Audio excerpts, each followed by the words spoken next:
Você já ouviu uma história que parece tão triste e absurda que é difícil acreditar que seja real?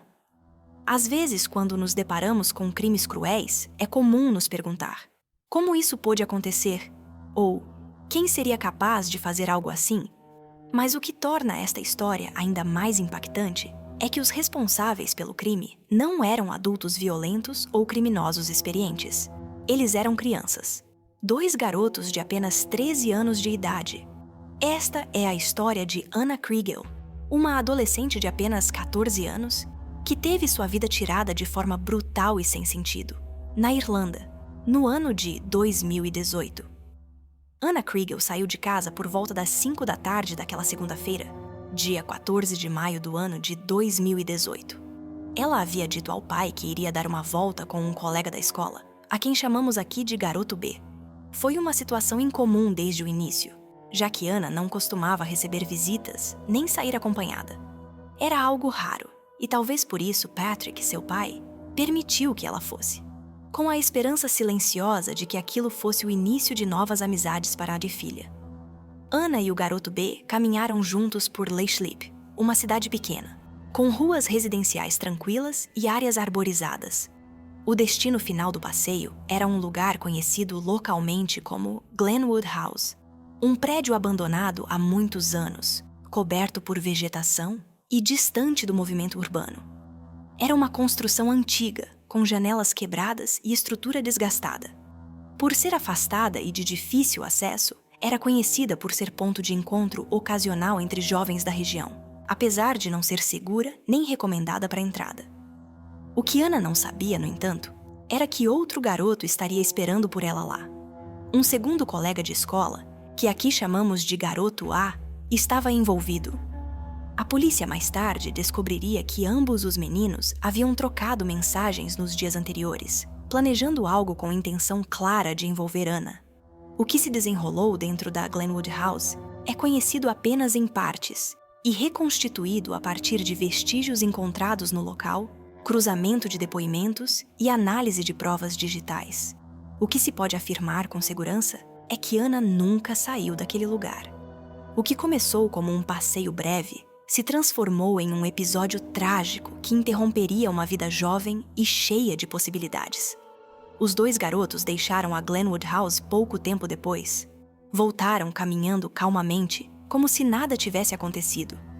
Chegaram às suas casas e passaram o restante da noite em suas rotinas comuns. Um comportamento que mais tarde despertaria preocupação entre os investigadores pelo aparente distanciamento emocional em relação ao que havia ocorrido. Enquanto isso, a ausência de Anna começou a ser sentida em casa. Ao anoitecer, Geraldine, sua mãe, retornou do trabalho e perguntou pelo paradeiro da filha. Patrick disse que ela havia saído com um colega da escola, mas que ainda não havia voltado. As horas começaram a se arrastar, e a preocupação dos pais se transformou em angústia. Geraldine e Patrick começaram a ligar para vizinhos e colegas da escola, tentando localizar Anna. Ninguém sabia de nada. Nenhum dos amigos mais próximos tinha notícias. Por volta das 8 da noite, eles decidiram registrar oficialmente o desaparecimento da filha junto à Gardaí, a polícia irlandesa. O caso rapidamente passou a ser tratado com seriedade, especialmente pelo fato de Anna não ter retornado para casa sem dar qualquer aviso, algo fora de seu padrão de comportamento. A investigação começou imediatamente. Oficiais começaram a fazer buscas nas áreas próximas à residência dos Kriegel, utilizando cães farejadores, drones e apoio da comunidade local. A imagem de Anna foi amplamente compartilhada nas redes sociais e nos meios de comunicação. Voluntários da cidade de Layslip, chocados e preocupados, uniram forças para ajudar na procura. Logo nos primeiros dias, a polícia entrevistou colegas da escola de Anna. O nome do garoto B surgiu rapidamente, pois ele havia sido visto por vizinhos chamando Anna em sua casa. Quando questionado, ele confirmou que haviam saído juntos, mas afirmou que, após um breve passeio, ela havia seguido o caminho sozinha. Seu relato, no entanto, apresentava contradições. As câmeras de segurança da região mostravam Anna caminhando com o garoto B em direção a Glenwood House. Não havia registro dela voltando. O garoto A também foi identificado nas imagens. Com o cruzamento de informações, os investigadores começaram a suspeitar que ambos tinham mais envolvimento do que admitiam. A polícia solicitou acesso aos celulares dos garotos, e o que encontrou ali apenas reforçou as suspeitas. Mensagens apagadas, pesquisas online suspeitas e tentativas de ocultar informações. 3 dias após o desaparecimento, em 17 de maio, a polícia fez uma varredura mais detalhada na área ao redor de Glenwood House. Foi então que encontraram o corpo de Anna. Ela havia sido deixada em uma parte isolada da estrutura, escondida entre escombros e entulhos. A cena foi rapidamente isolada, e especialistas forenses foram chamados para realizar a coleta de evidências. A confirmação do pior cenário deixou a comunidade devastada. A família Kriegel, que havia lutado tanto para dar uma nova vida à filha adotiva, agora enfrentava uma dor impossível de mensurar. A notícia se espalhou por toda a Irlanda e foi destaque nos noticiários nacionais. Era um crime que abalava o coração do país, não apenas por sua brutalidade, mas pelo fato de que os suspeitos eram 2 meninos de apenas 13 anos de idade. Nos dias que se seguiram, a polícia reuniu evidências cruciais: roupas descartadas, relatos contraditórios dos envolvidos, dados de geolocalização e elementos encontrados no local. A perícia confirmou a identidade de Anna, e a análise forense indicou que ela havia sofrido múltiplos ferimentos.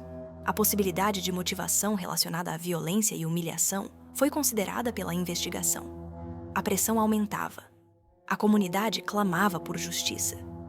Em meio ao luto coletivo, a Gardaí decidiu formalizar as acusações. Em 31 de maio do mesmo ano, os 2 garotos foram detidos oficialmente sob suspeita de envolvimento na morte de Anna Kriegel. Como eram menores de idade, suas identidades foram mantidas em sigilo absoluto, de acordo com a legislação irlandesa. O caso passou a ser acompanhado por toda a nação, não apenas pela tragédia em si, mas pelas perguntas inquietantes que surgiam. O que motivou 2 adolescentes tão jovens a cometer um ato tão grave? Houve sinais ignorados? A sociedade falhou em proteger Anna? E, mais profundamente, como lidar com crimes cometidos por menores de idade com tamanha frieza? A história de Anna Kriegel estava longe de terminar. Agora, com os 2 garotos prestes a enfrentar julgamento, começava uma nova etapa. A busca por justiça e compreensão diante de um crime que ninguém jamais imaginou ver acontecer em uma cidade tão pequena e, até então, tão tranquila quanto Layslip. O caso Anna Kriegel avançou para uma nova etapa no mês de junho do ano de 2018, quando os 2 garotos de 13 anos, agora formalmente acusados de envolvimento na morte da adolescente, compareceram ao tribunal juvenil. Era um momento histórico na Irlanda. Jamais em toda a história do país, jovens tão novos haviam sido levados a julgamento por homicídio. A identidade dos 2 permaneceu protegida por ordem judicial. Ao longo de todo o processo, eles foram referidos apenas como Garoto A e Garoto B. Essa medida, amparada pela legislação irlandesa, visava proteger os direitos legais de menores de idade, mesmo diante da gravidade das acusações. O julgamento começou oficialmente no mês de abril do ano seguinte, 2019. Duraria mais de 7 semanas e envolveria mais de 60 testemunhas. O tribunal ouviu investigadores, peritos, psicólogos, professores, colegas da escola e membros das famílias envolvidas. O que se revelou ao longo do processo foi um retrato doloroso e complexo, de violência premeditada e ausência de empatia. Garoto A, segundo as investigações, foi o responsável direto pelo ataque fatal. Ele era descrito como um jovem inteligente, mas reservado. Tinha um histórico de comportamento estranho, com interesses considerados inadequados para sua idade. Durante o julgamento, foi revelado que ele acessava conteúdos violentos na internet e compartilhava vídeos com teor agressivo com colegas. Também fazia anotações perturbadoras em seu caderno da escola, com desenhos e frases de conteúdo simbólico violento. Já o garoto B foi considerado cúmplice. Ele não participou ativamente da agressão, mas contribuiu diretamente para a armadilha que levou Anna até Glenwood House. Ele foi quem bateu a porta da casa dos Kriegel, quem conduziu Anna até o local e quem permaneceu por perto durante os acontecimentos. Seu envolvimento era menor em comparação com o de seu comparsa, mas ainda assim decisivo. Durante o julgamento, a promotoria defendeu que o crime foi planejado, deliberado e com total consciência do que estavam fazendo. Apresentaram registros de mensagens trocadas, evidências de preparação e tentativas de encobrir o ocorrido. Também demonstraram que os garotos haviam tentado enganar a polícia nos interrogatórios iniciais, criando versões falsas e omitindo informações. A defesa tentou argumentar que, por serem menores de idade, os réus não tinham plena compreensão da gravidade de seus atos. Também sugeriram que influências externas, como conteúdos digitais e dificuldades emocionais, poderiam ter contribuído para suas atitudes. No entanto, as evidências apresentadas foram tão consistentes que o júri, após semanas de análise, chegou a uma conclusão clara. No dia 18 de junho do ano de 2019, os 2 garotos foram considerados culpados. A decisão foi recebida com forte comoção por todo o país. Pais, professores e cidadãos comuns acompanhavam o caso com atenção, impactados pelo fato de que 2 meninos tão jovens haviam cometido um ato tão cruel contra uma colega de escola. Na sentença, o juiz descreveu o crime como hediondo, cruel e impiedoso. Reconheceu que, embora os réus fossem adolescentes, havia plena consciência daquilo que estavam fazendo. Ambos foram condenados à detenção juvenil, com revisões periódicas, como exige a lei irlandesa para menores infratores. O tempo exato de cumprimento seria determinado com base em avaliações contínuas de comportamento e reabilitação. Mas o julgamento deixou claro que ambos permaneceriam sob custódia por muitos anos. Durante o processo, Geraldine e Patrick Kriegel estiveram presentes em todas as audiências. Eles ouviram, em silêncio, detalhes profundamente dolorosos. Em uma das sessões, Geraldine leu uma declaração emocionada sobre a filha. Descreveu Anna como uma menina doce, sensível, criativa e cheia de vida. Disse que ela era luz na vida deles e que nunca haveria consolo suficiente para a perda que sofreram. A declaração de Geraldine ecoou por todo o tribunal, deixando muitos em lágrimas. O caso provocou uma profunda reflexão na Irlanda. O país, conhecido por ser relativamente seguro, se viu obrigado a encarar discussões difíceis. O que leva crianças a cometerem crimes tão graves? Como lidar legal e psicologicamente com menores infratores? Como proteger jovens vulneráveis do bullying e da exclusão? E, acima de tudo, como garantir que histórias como a de Anna não se repitam? Diversas escolas passaram a reforçar seus programas de prevenção ao bullying. Campanhas de saúde mental foram lançadas em várias regiões.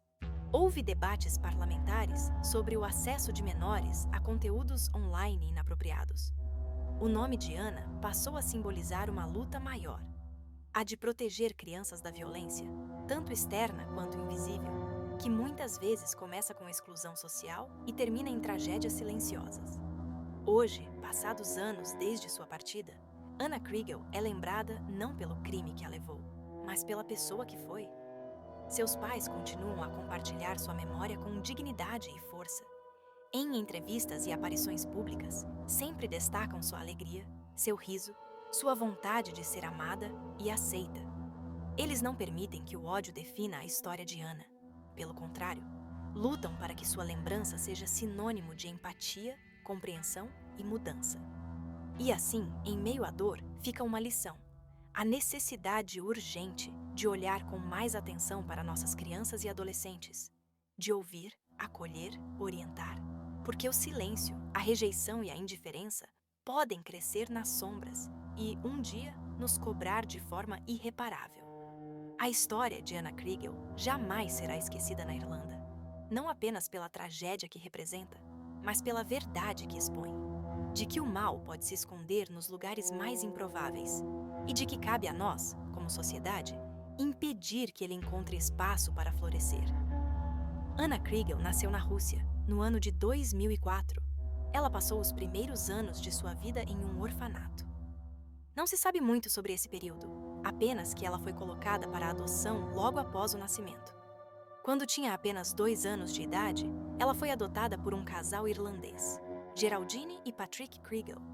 O casal se encantou com Anna assim que a viu.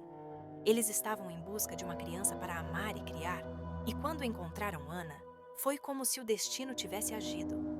Eles a levaram da Rússia para a Irlanda, onde passaram a viver em Layslip, uma pequena cidade localizada no condado de Kildare, a cerca de 30 quilômetros da capital, Dublin. Layslip é uma daquelas cidades onde todos se conhecem. Um lugar que transmite uma sensação de segurança e tranquilidade. Era ali que os Kriegel esperavam criar Anna com amor e estabilidade. E por um tempo, tudo pareceu ir bem. Anna era uma menina cheia de energia, criativa, curiosa.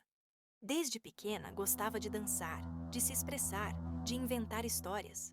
Ela tinha um gosto especial por vídeos e tecnologia, e seus pais a incentivavam a explorar seus interesses. Contudo, desde cedo, Anna enfrentava desafios. Ela teve alguns problemas de saúde que exigiram atenção e cuidados extras. Isso não a impediu de ter uma infância ativa, mas a tornava mais vulnerável fisicamente e emocionalmente. Com o tempo, outros desafios surgiram, e esses não vinham de dentro, mas de fora. Na escola, Anna era diferente. Era mais alta que os colegas, usava roupas fora do padrão e tinha um jeito peculiar de se expressar. Sua aparência e seu comportamento fizeram dela um alvo fácil para zombarias. O bullying começou ainda nos primeiros anos escolares e, infelizmente, não parou. As crianças eram cruéis, chamavam Anna de nomes, faziam piadas maldosas, a excluíam de atividades. Ela era constantemente ridicularizada e rejeitada. Com o tempo, isso afetou profundamente sua autoestima. Anna passou a ter dificuldades para confiar nas pessoas, para se abrir, para fazer amizades. Seus pais percebiam seu sofrimento, tentavam ajudá-la de todas as formas, conversavam com professores, buscavam acompanhamento psicológico, ofereciam apoio constante. Mas, para uma adolescente que só queria se encaixar, o isolamento era doloroso. Mesmo sendo descrita como uma menina doce, carinhosa e muito querida dentro de casa, Anna sentia que no mundo lá fora não havia lugar para ela. Na adolescência, sua saúde mental piorou. Ela foi diagnosticada com depressão e os pais intensificaram os cuidados. Buscaram ajuda profissional, psicólogos, conselheiros. Anna, mesmo com dificuldade, tentava seguir em frente. Participava de vídeos escolares, fazia parte de algumas atividades extracurriculares, mas o peso do isolamento era constante. E foi nesse cenário, em meio a essa luta silenciosa, que o dia 14 de maio do ano de 2018 chegou. Era uma segunda-feira comum. Anna havia ido à escola normalmente. Mais tarde, participou de uma sessão de aconselhamento, como já era habitual. Por volta das 4 da tarde, ela retornou para casa. Fez um lanche e ficou com o pai, Patrick, enquanto a mãe, Geraldine, estava fora. Tudo parecia tranquilo. Anna estava calma e o dia seguia como qualquer outro. Até que, por volta das 5 da tarde, a campainha tocou. Patrick foi até a porta e se deparou com um menino que estudava na mesma escola que Anna. Um garoto que, por questões legais, nunca teve seu nome revelado ao público.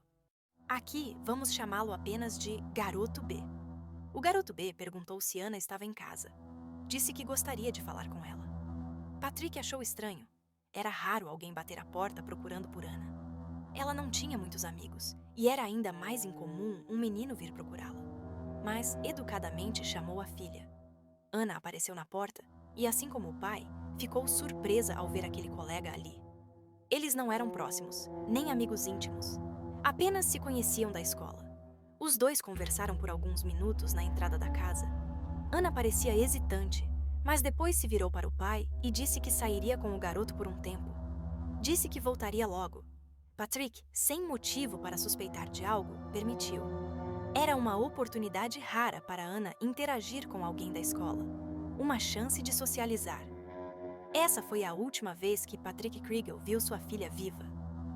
Anna saiu de casa com o Garoto B e, naquele momento, começou a caminhar para um destino do qual jamais retornaria. Sua ausência, horas depois, despertaria a angústia dos pais. Mas naquele instante, para Patrick, era só mais uma saída de uma adolescente tentando fazer amigos. O que ele não sabia, e que só viria à tona dias depois, era que Ana não estava apenas saindo para um passeio. Ela estava sendo levada para uma emboscada, um plano cruel arquitetado por dois garotos de 13 anos. Dois colegas de escola que, por razões até hoje difíceis de entender, escolheram Ana como alvo.